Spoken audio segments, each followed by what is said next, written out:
Alright. Magandang gabi, Doc Mila. Magandang gabi po, Uncle Justin. Yeah, live po tayo ngayon dito sa Life Without Rice Movement. At sige po, bumati kayo ng maikli sa ating mga taga-subaybay at mga panauhin na nagsusubaybay ngayong gabi. Go ahead, Good please. evening.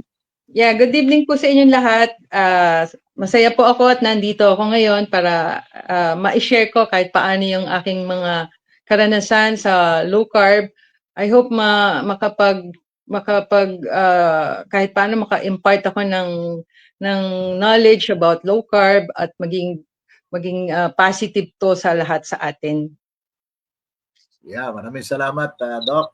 Ngayon, ganito po, Doc, ang usual conduct ng ating live stream ngayon ay ipapaubaya ko na sa iyo ang narrative, ikwento mo na ang background ng iyong mga sakit, kailan ka nag-practice ng low carb, paano mo na tuklasan ito, ano ang mga resulta, at sa bandang dulo, hihingan ka namin ng maipapayo natin sa mga low carb practitioners na mga bago at anyayahan ng publiko na subukang i-practice ito at lumaya sila sa mga synthetic at chemical drugs at maintenance. Sige po. Yes po. Yes po. Nag-start po ako ng low carb nung 2000, around 2020, nung pandemic, kasalukuyang pandemic. Before that, mga early 30s ako noon, marami na po akong nararamdaman.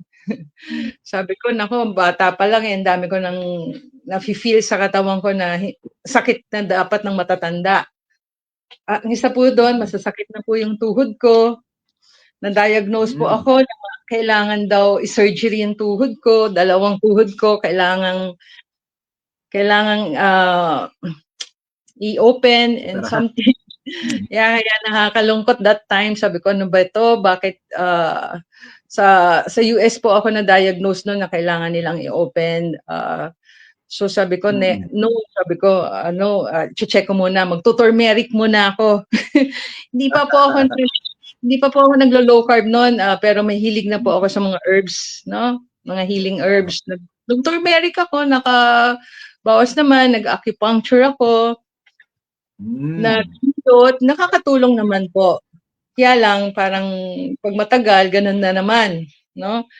Aside from pain sa knees, meron din po akong pain sa wrist. Sabi ko, nako, lagot ako nito, baka end of career na ako. Kasi as a dentist, kailangan ko po yung force sa kamay ko. So, early 30s, parang may carpal tunnel na ako. Kailangan na naman din operahan. Sabi ko, ano ba to? Operahan na ako sa tuhod, operahan pa ako sa kamay. So aside from that, ang pinaka-worst po is yung chronic allergies ko. So every time na kumakain po ako ng pasta, bread, kasi nag-elimination diet po kasi ako eh.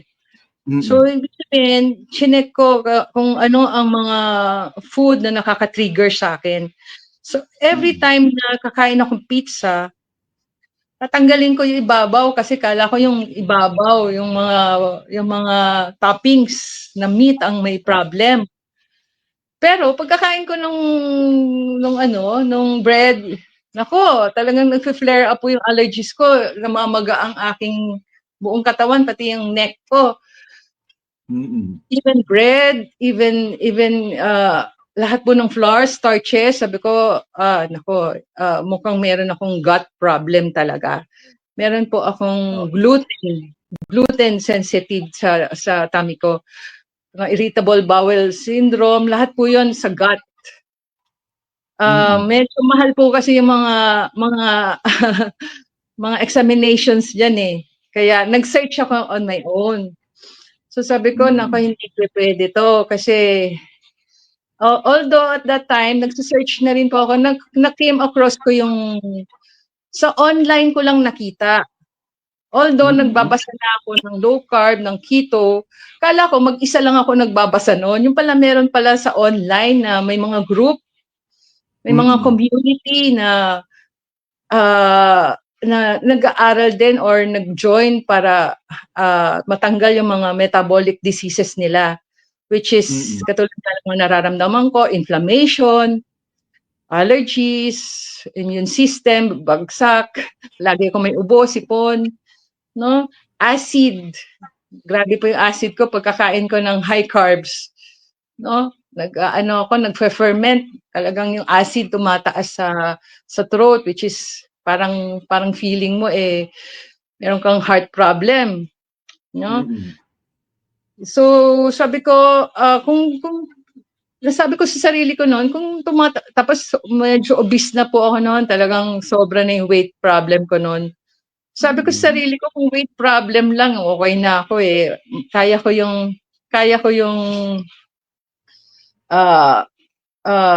okay na kahit mataba ako. Pero yung allergies talagang hindi ko na kaya dahil nakaka-affect na sa everyday life ko.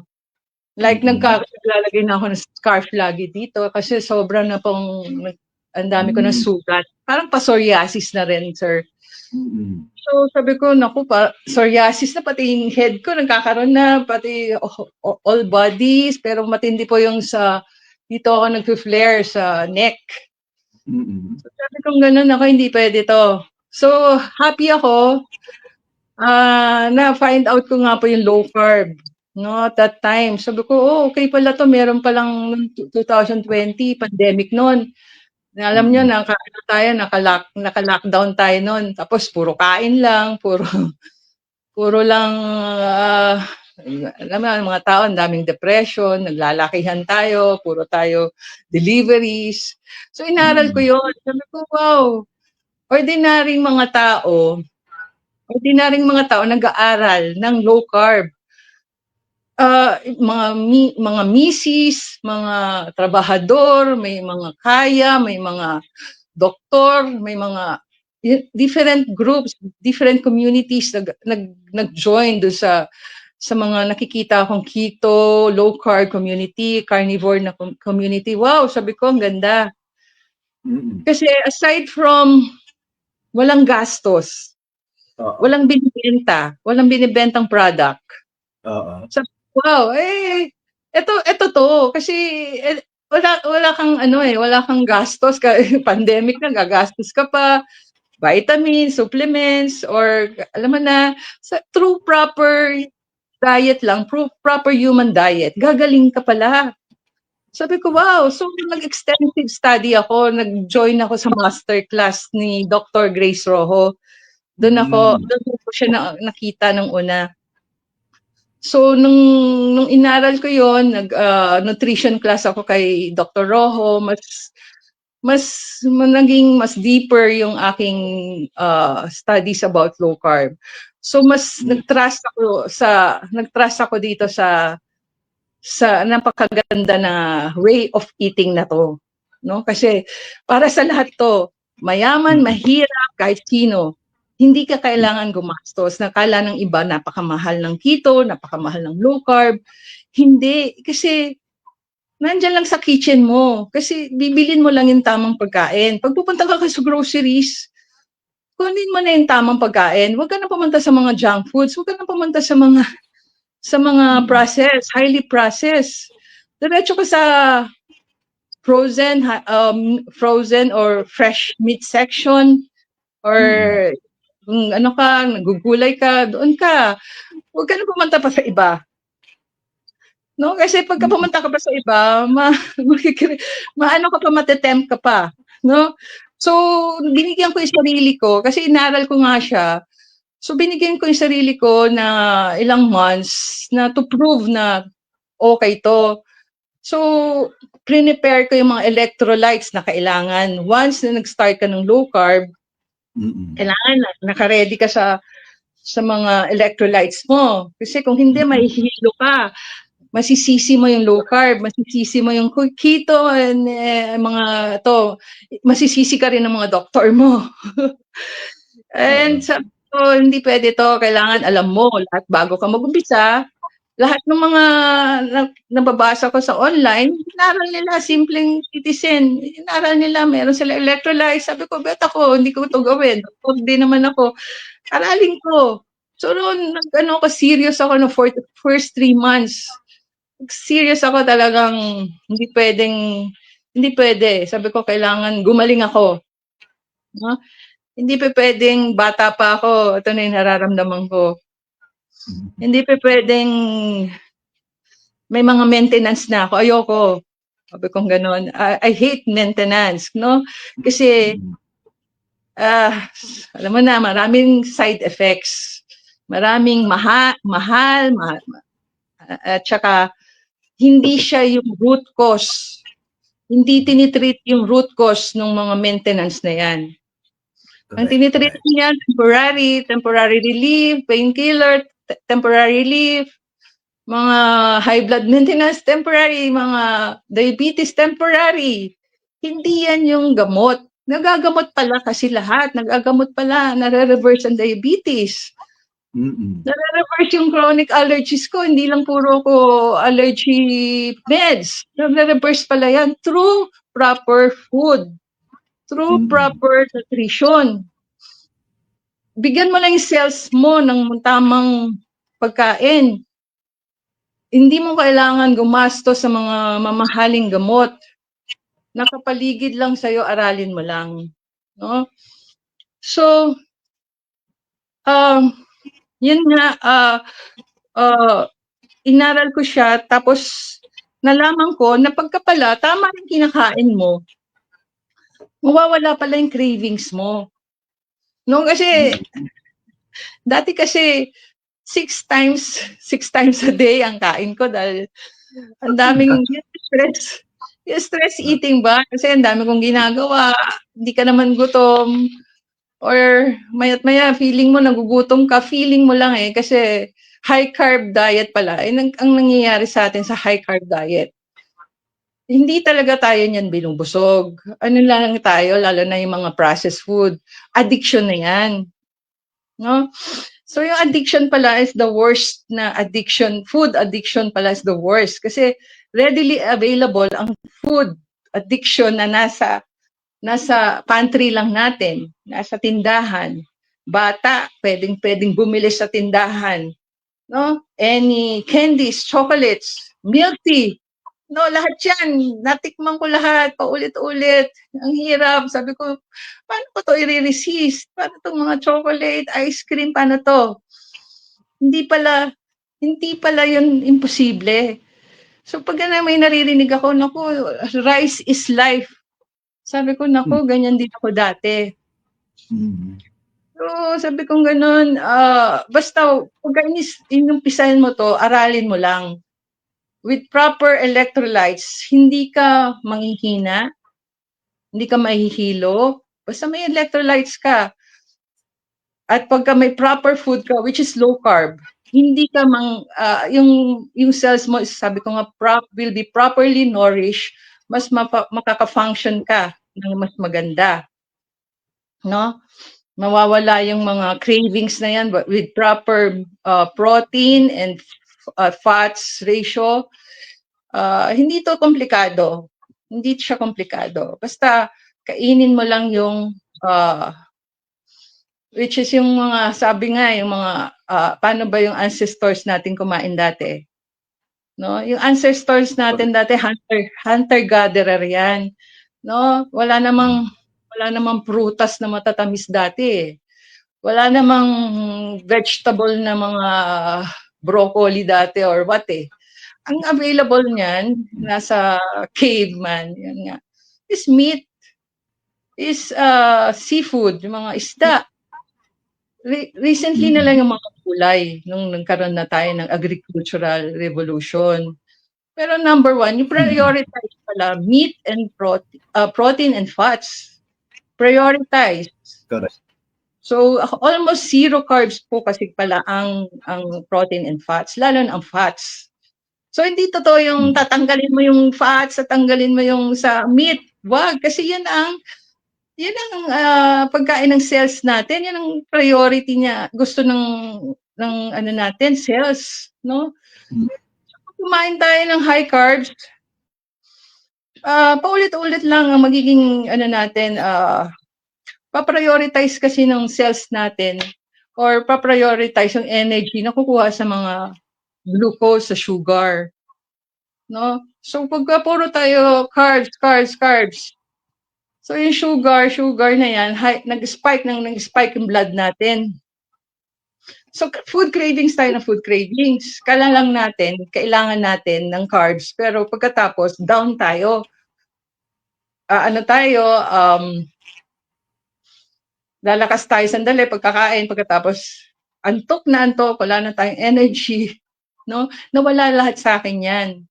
Yung aking energy once nung nag-start na ako mag low carb, steady energy na. Steady na. Kahit tanghali dati 1 hour, 2 hours ako natutulog pagka siesta time. Dito sa low carb na to, as a dentist, nagagawa ko lahat dire-diretso. Dire-diretso ko na perform yung duty ko sa clinic, no? Kahit sunod-sunod na ilang extraction pa yan, bunot,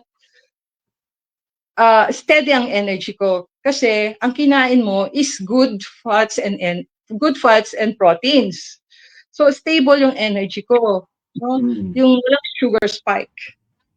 No? Pati yung brain kasi ang number 1 palang food niyan is mga fats, no? Yung cholesterol. Kaya wag nating iwasan si cholesterol. No? Nakakalungkot na pilit na pinabababa ang cholesterol. No, ang pababain natin is the glucose. Yung sugar, yun ang evil, yun ang culprit lahat ng sakit. Which is ito nga nangyari sa akin, lahat ng tinanggal ko lahat yung sugar cause ng nakaka-inflame, nakakamaga sa katawan ko, which is sugar. Ang daling bumaba nung aking timbang. Ano na lang yun, parang bonus na lang yung weight loss. Wala naman akong balak mag-weight loss nun. Gusto ko talaga magkaroon ng quality life kasi hindi na ako okay na sa mga nararamdaman ko. So, ang ganda pala, sabi ko, ito yung sagot sa ating lahat. Ito yung hanggang pagtanda mo, quality life, hindi yung tumanda ka nga, puro ka nga sakit, puro ka naman ospital. No? Sabi nila, health is wealth. Very true yan. Totoo yan na kahit gano'ng kayaman, tapos puro ospital, wala kang ganda ng bahay mo, ganda lahat, pero dami mo naman nararamdaman, nakakalungkot. Hindi mo ma-enjoy. No? So, aside from that, dahil after 3 months, naramdaman ko na hindi naman sa pagyayabang, hindi na ako nakilala ng mga pasyente ko.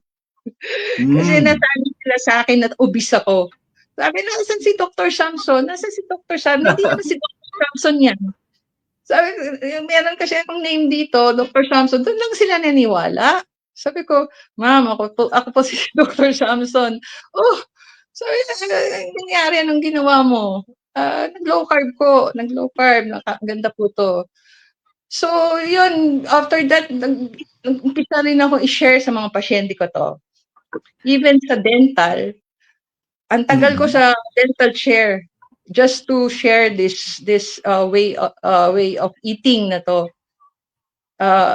Lalo na nag-acupuncture din po ako, meron kaming wellness services. So sabi ko, kahit anong gawin natin na hilot, kahit anong gawin natin na detoxification or acupuncture, it will be useless kung kakain pa rin tayo ng kung highly processed food, high carbs. Ang dali lang yung nafe-feel mong healing, pero once na start mo pala tong low carb, hindi ka na masyado nang kailangan mo na yung mga therapy na yan. So sabi ko, magiging mission ko to. No? I-share ko to hanggat kaya ko. Sa mga kaibigan ko, sa mga mahal ko sa buhay. Isa pong example, yung aking mother-in-law. No? I-share ko lang po, that time then, pandemic, muntik na po siyang muntik na po siyang maputulan ng paa, amputate yung paa niya. Yeah, at that time, nag-aaral pa lang din ako ng low carb. So, sa hospital, 2 weeks siyang, alam niyo na, puro antibiotics. Wala ding nangyari dahil namamagana talaga yung paa niya. Nakalabas na halos lahat yung bone, no? Halos sabi ko, hindi pa pwede to. Subukan ko kasi ako naman yung main caregiver. Sinubukan kong uwi na sa bahay kesa i-amputate. So, dahil ako yung, yung main na nag-advise sa kanya, nasa bahay ko siya, sinubukan ko siya mag-low carb. Araw-araw bulalo.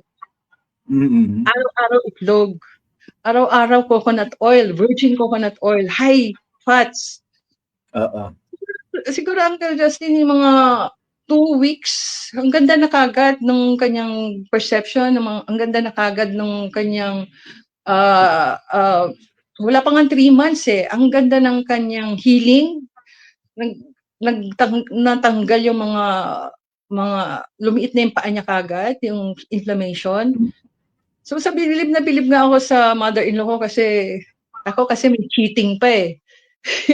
May mga cheating pa ako eh, lalo na nung medyo gumaling na ako. Sabi ko, pwede na start ng konti-unti pero hindi pala pwede.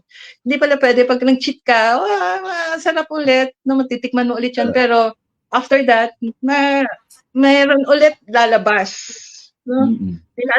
Lalabas na ulit na side effect ng mga high carbs na kinain mo. Natikman ko na yan eh. Yan na naman ako eh. Ginagawa ko yung sarili ko. Pero tomorrow will be better. Ganun na lang sinasabi ko. Or magpa-fasting na lang ako. No? So yung mother-in-law ko nga, after 3 months, nakakalakad na. No? Ngayon, 91 years old na siya. Araw-araw bulalo pa rin. Araw-araw high fat. 6 na itlog sa isang araw. Oh, parang si Nanay Basyon ng Quezon City. Talaga, sir? 91 years old siya. Yeah. Araw-araw virgin coconut oil, 6 tablespoon. Ang ganda ng kanyang brain. Wala halos siyang dementia. Pagka nagpakilala ka sa kanya, maalala ka niya. And yung dating sobra siyang manggagalitin, nagagalit siya sa yaya niya. Alam mo na, matatanda. Kinuha mo yung pera ko. Kinuha mo yung ganyan ko. Nasaan yung ganyan ko? Lumayas ka. Alam mo na, pagka ganun pala, nilofat mo mga matatanda na nagkakademensya, na ano sila, nanghihina. Tapos, nung nag-low carb na si mami ko, ang ganda na, ang bait. Sabi ko kay yaya niya, yaya, pagka ikaw, chiniting mo sa mami, ikaw ang mahirapan. So, make sure na tama lagi yung pinapakain mo. Kasi kung hindi, magagalit na naman sa iyan, palalayasin ka na naman. Ngayon, ang bait-bait niya. Ang bait ni yaya ko, ang bait. Lahat ng emotion, and physical, positive lahat. Lahat pala yan nadadala sa tamang pagkain. Na-i-improve sa tamang pagkain. No? So, imagine 91, nakikipagkwentuhan siya sa'yo, walang maintenance. Walang maintenance. Yeah. Kaya sabi ko, vitamins lang. The usual vitamins. Mga konting-konti na lang vitamins kasi I recommend na sa food niya kainin. Kainin niya ang tamang food. Pag kinain mo ang food which is like bulalo, meat, baka, that's the most nutritious food daw eh, no? Which is true, no? Steak, kahit anong baka, nandyan lahat ng vitamins. So hindi ko na masyado siyang wala na siya masyadong supplements. No, ang egg niya is imagine 5 eggs a day. So wala na siyang supplements. Nagpapaaraw na lang siya. Yan na yung kanya routine. Nagsisimba na siya every Sunday. Tapos naglalakad na siya, no? So napakaganda po pala nito. So with proper food intake, which is low carb, yung body mo pala nagkakaroon na ng ketosis. Ibig sabihin, hindi ka na matetempt masyado sa mga cake, mga highly processed food, mga ganon. So highly recommended po to kasi sabi ko nga, hindi ka na magugutom masyado. Kasi nourish na yung body mo. Kaya mo lang kumain ng isang beses na lang or 2 times a day na lang or magkapag-fasting ka, no? Yung pinakamatagal ko po na fasting is 72 hours, 3 days. Wow! Yeah, kasi po, 3 days? kasi po may cheating ako na nangyari sa akin which is sobrang nagsisisi ako. May party kasi kami noon, uminom lang ako ng alcohol, ng wine na nasobra or alcohol. Sugar pala yan. Nagta-turn sa sugar, no? Yung syempre, red wine is sugar, no? Grapes yan. So sabi ko, naku, patay ako, nadali ako, nag-acid na naman ako, palagi akong hilo, 3 days akong nag-acid. So sabi ko, na-hospital pa ako noon. Nilagyan lang ako ng swero, tapos hindi naman ako gumaling. Sabi ko, hindi pwede to, malito. So, nag-research na naman ako, tinawagan ko si Dr. Rojo, Doc, ano ba gagawin ko? Doktora, sabi niya sa akin ganon, nakalimutan mo na ba, proper electrolytes? Tapos sabi ko, nga no, B12, no? Kasi na-acid ka na naman eh. So, ang ginawa ko noon, dinagdagan ko pa ng fasting. So, with proper electrolytes and supplements, nakayanan ko si 3 days fasting. Doon nawala po ang mga hilo ko. Doon nawala yung acid ko sa fasting. Imagine that, acid, tapos hindi ako kumain ng 3 days. Nawala lahat yung symptoms ng acidity ko. Doon na-detox yung body mo. So napakaganda po pala talaga. Hindi mo pwedeng, mahirap gawin ang fasting pag hindi tama yung food mo. Dapat itama mo muna. Magkaroon ka muna ng, para sa akin although iba, they tried, pero ang hirap po kasi. Mas maganda nakaketosis na yung body, yung fuel na yung body mo, yung energy mo, doon ka na kumukuha sa mga stored fats mo. So, yeah, after that, sabi ko, dahil nakita ko too much energy na ako, maganda na yung disposition ko sa buhay, nag-try ako ng sports. Sabi ko para wag din ako mag-muscle loss kasi tumatanda na tayo, sabi ko 50 plus na ako, kailangan mayroon akong regular na gagawin para makadevelop ka ng muscle kasi nabasa ko rin ang muscle very important yan sa pagtanda mo. Diyan ka makakatayo diretso pagka bata pa lang nag-develop ka ng muscles. Nakasalalay yung muscle build up mo. Ngayon pa lang mag-develop ka na at any point in time, gawin mo na ngayon para mag-develop ka ng muscle para pagdating mo 70s, 80s, hindi ka masyadong mahirapan. So, nakita ko po rin sa online tong Dragon Boat. So, trinay ko. Napakaganda po kasi extreme sports to. Tapos talagang kailangan talagang madiscipline ka. 4 o'clock in the morning, nandun na kami sa Manila Bay, nagtitraining na kami. No, may land training, may exercise sa bahay, and nagko-compete na rin po ako sa local and international, which is masaya naman ako kasi sabi ko nga hindi ko 'to magagawa kung wala akong energy dahil as a dentist sobra na po akong busy, as detox specialist masyado na akong busy para ipasok ko pa tong sports na 'to. Sabi ko mabuti, blessing po na nagkaroon ako ng ganitong sports para mental exercise. Na maganda daw ang sports, ang exercise sa mental. So napaka-important po pala ngayon. Nagpapasalamat ako Uncle Justin dito sa sa iyong invitation para ma-share ko po tong na experience ko. Yeah. Thank you po. So, sumali ka local and international sa Dragon Boat racing, ano? So nag-apply ka lamang sa pamamagitan ng online. Yes, sir. Tapos, Hmm. on the following day, pinasagwa na kaagad ako sa boat. Ah, Pinasagwa na bakit mo kaagad ako. naisip yun? Yung Dragon Boat sports, ba't mo naisip yun? Dati ka na bang athletic regarding dyan sa boat? Meron po kasi akong other sports before Dragon Boat. Nagma-mountain climb ako, nag-running ako. Pero kasi medyo nagsawa po ako doon sa running, parang hindi na kaya ng knees ko ng masyadong trauma. Walking lang pala, okay na eh. Walking, just your regular household chores, okay na yan sa atin, parang exercise na. Sa climb naman, parang kailangan mo sa climb, medyo nagka-climb pa rin ako.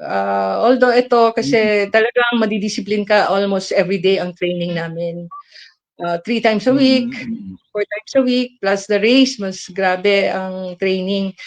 So, nakita ko po to na kasi persistent ka eh, endurance. So, hindi katulad sa mountain climb, parang pagka may naisip lang ako na akyat, tsaka lang ako akyat, hindi katulad nito na almost way of life mo na.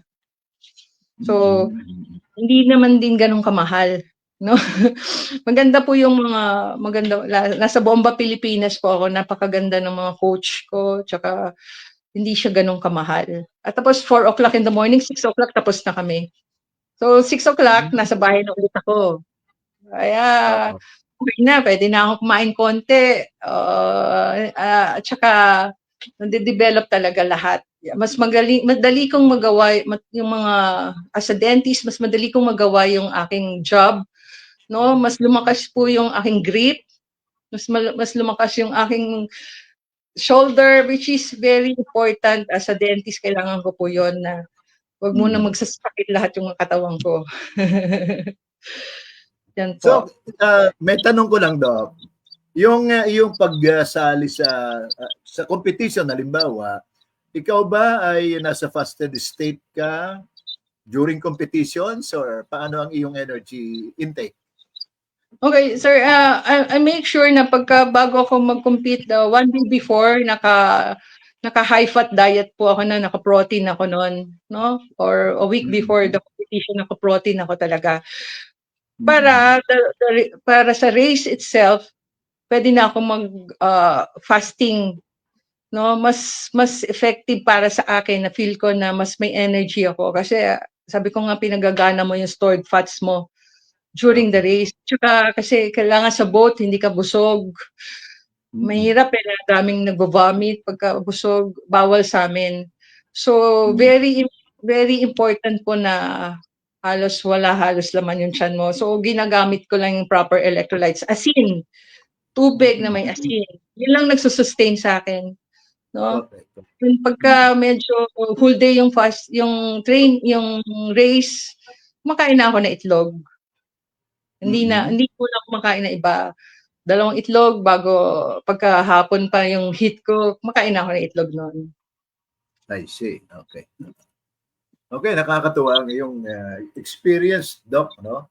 So, kumusta yung nabanggit mo kanina, no? Bigyan mo nga ako ng additional clarification. Yes, sir. Practicing acupuncture ka rin at iba pang mga herbal application ng mga herbs, herbal plant, ano?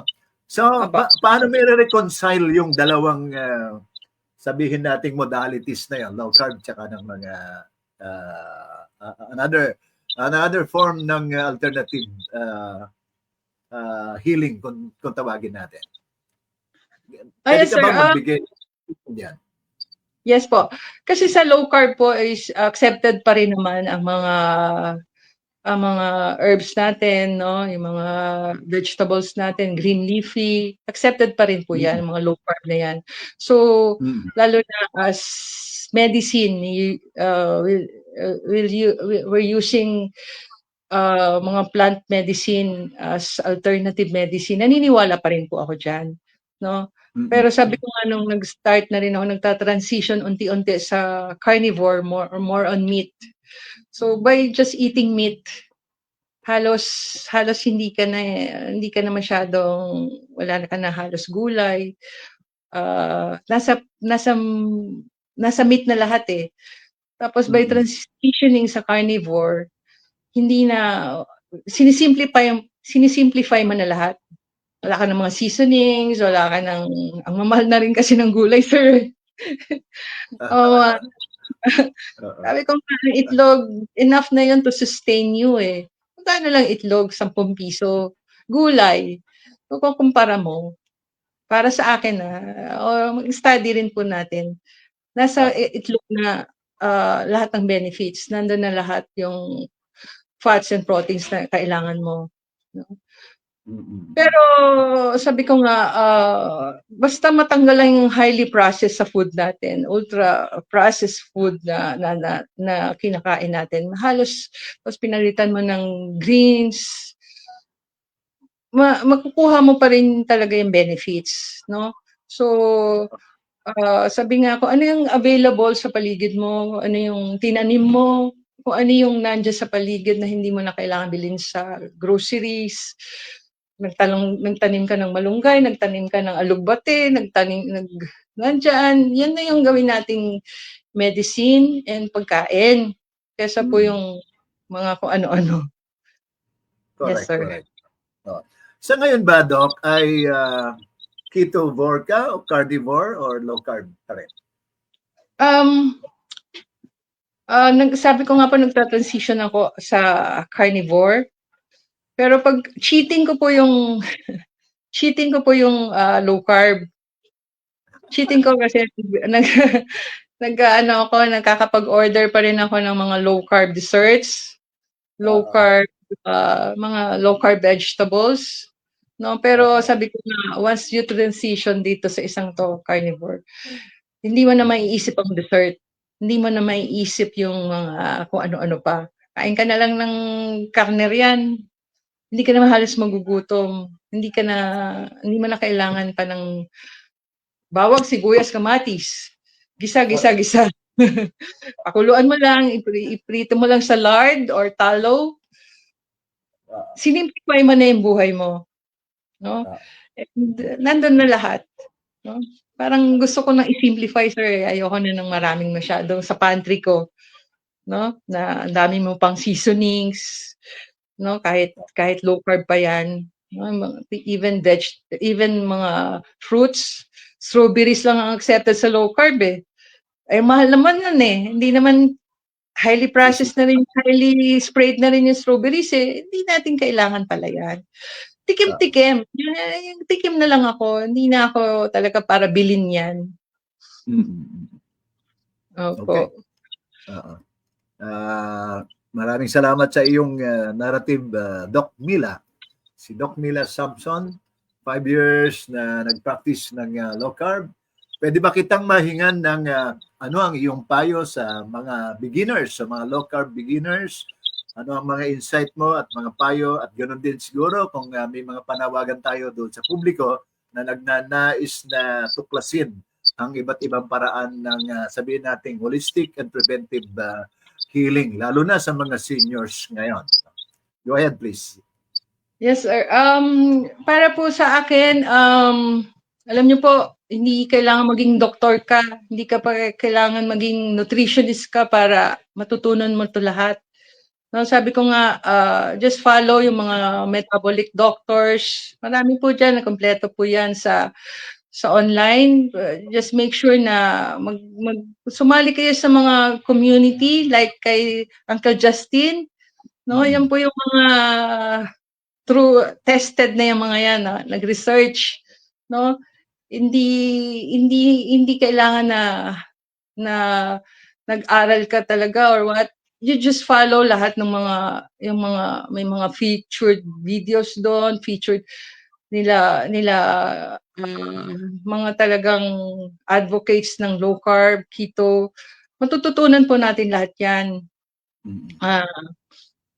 Although pagka may mga sakit talaga na matatanda or matindi yung mga sakit, pwede po tayong humingi ng tulong sa mga low carb practitioner, low carb coach, low carb doctors, no? Nandyan po sila lahat para magbigay ng guidance. Hindi po mahal. Hindi po mahal. Kasi ako nasubukan ko na yung mother-in-law ko. Magkano lang ako charge ng low carb doctor na yon, si Dr. Brian. Magkano lang in 1 month? Wala pang 3,000. Every day, nandyan, pinapayuhan kami. Every day, binibigay ko yung blood pressure ng mami ko. Every day, binibigay ko yung sugar ng mami ko. 3,000 in a month. No? Tapos, nakikinig lang ako sa mga salita ng mga doctors na yon, ng mga advocates ng mga low carb na to. Napakaganda. Kailangan po mag-aral din tayo.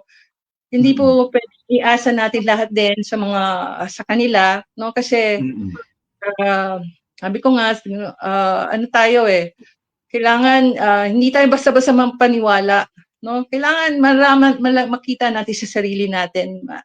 Living testimony tayo nitong low carb na to.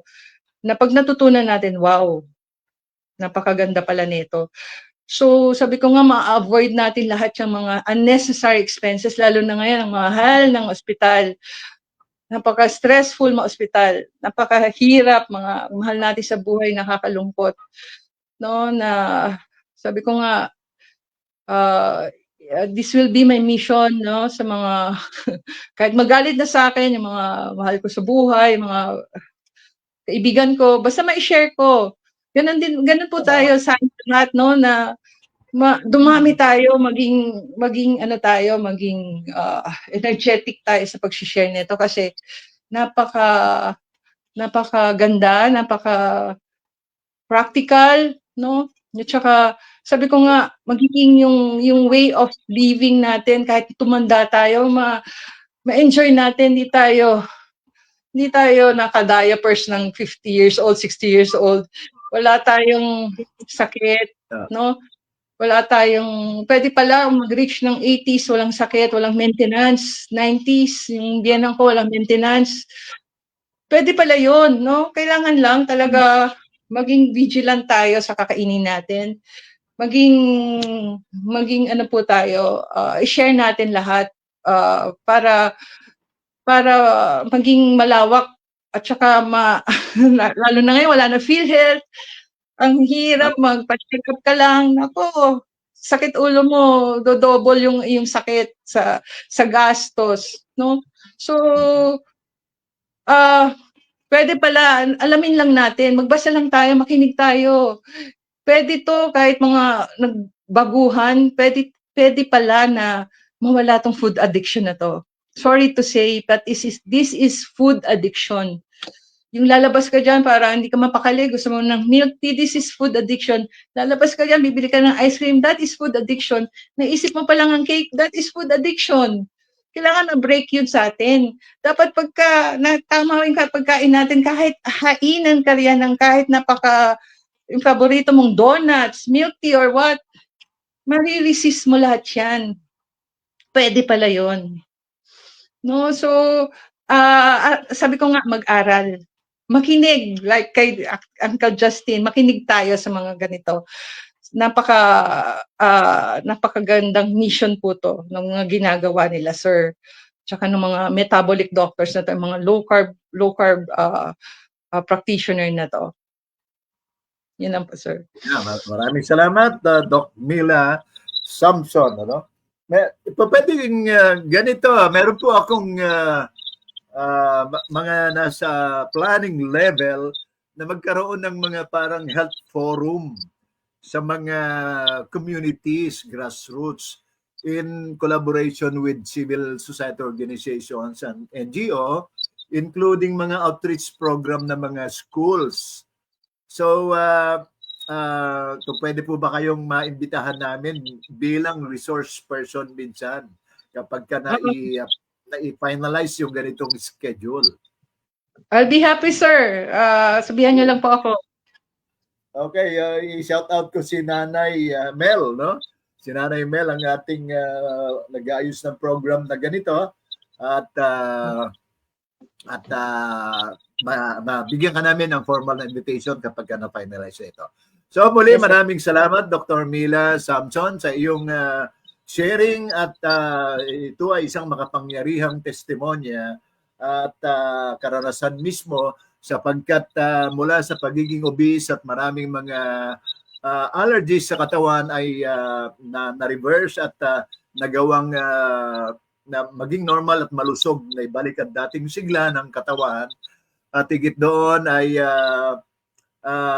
maganda rin ang naging challenge na ginawa mo at yung pagiging atleta, no, sumali sa Dragon Boat na racing at alam ko ikaw ay nagiging champion dito bagamat ang iyong mga kasabayan dito ay mas bata, no? So muli, congratulations po at maraming salamat sa iyong sharing ngayong gabi at hanggang sa muli, Doc Mila. Salamat din po. Salamat po sa lahat.